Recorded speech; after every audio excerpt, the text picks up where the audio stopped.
Hello, I am Peter Lee for NewsBuds China Watch.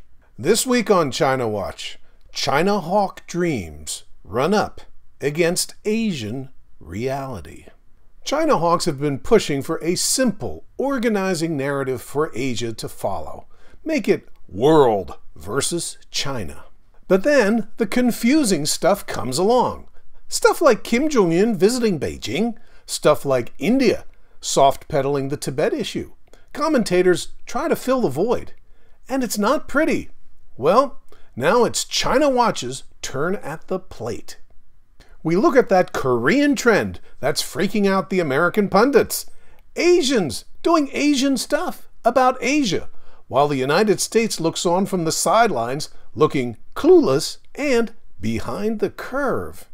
And Tibet, not for the Tibetans.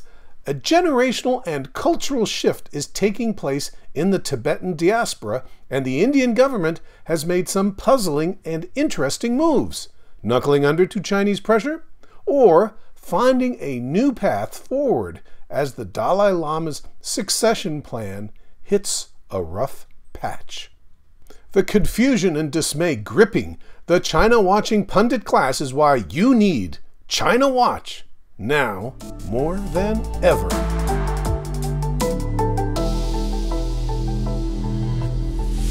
The chessboard that the United States has worked so hard to set up and play in Asia is in danger of being upended by forces that the U.S. fears but seems incapable of understanding.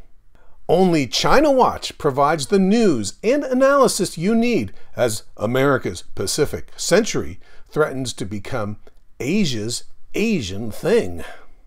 Go to newsbud.com to subscribe and view the full episode and join the best community of free thinkers on the internet. See what all the fuss is about.